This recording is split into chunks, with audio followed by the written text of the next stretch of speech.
Welcome back to BT. The weather is awesome outside, so we need to get fit. We need to keep the body moving and obviously stay hydrated. Dean Karnazes is here. Great to see you. Thanks for having me run by. Yeah. That's the tagline because he's always moving. Here is the book, The Road to Sparta. Plenty of advice when it comes to moving your body. But first, I want to establish one of the many goals that you've accomplished and many that brought fame your way. 50 marathons in 50 states in 50 consecutive days. You can say you accomplished that. How do you even approach a massive goal of that stature? You dream big. You set stretch goals, and this was certainly a stretch goal. I didn't know if I could do it. It had never been done, but I figured the only way to know if someone can do it is to try it.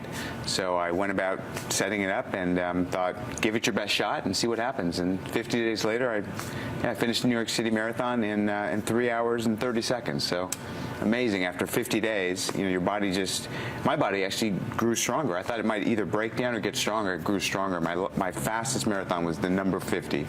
Yeah. It's incredible the progress you're able to make. And for anybody that gets inspired when they hear stories like this and think, I want to tackle a marathon one day, what's always the best starting point, even if they're not a runner and they're out of shape, but they want to go this way? I always say start from the ground up. So start with your shoes. Invest in a good pair of shoes.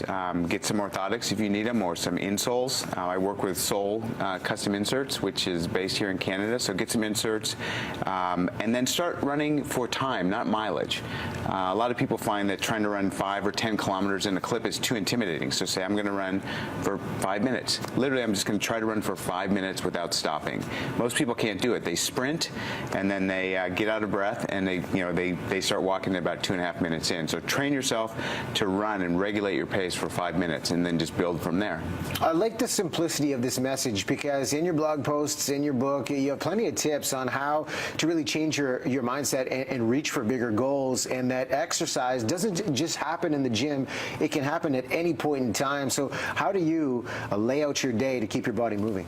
Yeah, so the ancient Greek values, and some of them I describe in The Road to Sparta, I mean, they thought that constant movement, education, enlightenment came through never slowing down. So things like at your office, have a stand-up desk, so you're standing up while you're working. I have a sit-up bar and a pull-up bar in my office, and I'm cycling through sets of pull-ups, push-ups, burpees, and dips. So constantly, exercise pretty much throughout the course of the day. When you park your car, don't look for the closest spot. Look for the furthest spot, and just jog to the market. I mean, literally, you just jog along. Wear athletic shoes, to the office. These kind of things. Just shifting your paradigm and thinking that my life is about movement, constant movement, and how am I going to incorporate constant movement into my lifestyle? Okay, movement's one part. How we fuel our body is another big part of the equation. What's your take on diet? I always say, listen to everyone, follow no one. So I've kind of self-selected my diet, and it's kind of a hybrid between a Mediterranean, paleo. I eat meat, and I primarily eat fish. So that seems to work best for me. I think everyone needs to experiment and find what works best for them, yeah. And how do they, when they're trying to figure out what works best for them, key questions to ask when you're laying out that diet, number of calories per day, and then the breakdown of proteins, carbs, fats, that sort of thing? I say focus on how food makes you feel. Some foods leave you energetic, and other foods leave you lethargic. So eliminate the foods that leave you lethargic. For me, those are things like processed foods, bread, pasta, anything that had to be put in a machine left me lethargic, so I cut it from my diet. I have a mentor in America, Jack LaLanne, who was a famous fitness guy. He said, if man makes it, don't eat it, and if it tastes good, spit it out. I'm like, I love this guy. I love that philosophy. And now you're the lean machine.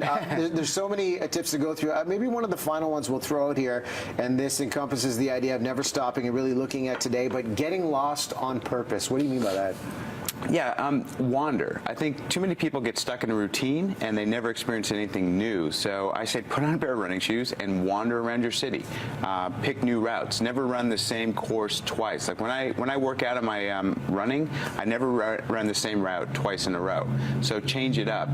Never stop exploring is kind of the idea of wandering. Yeah. Well, there's plenty of exploration happening in the book. Again, The Road to Sparta is something you can pick up here locally. Dean, thanks for the inspiration, man. Thanks for having me on. Yeah. Perfect time.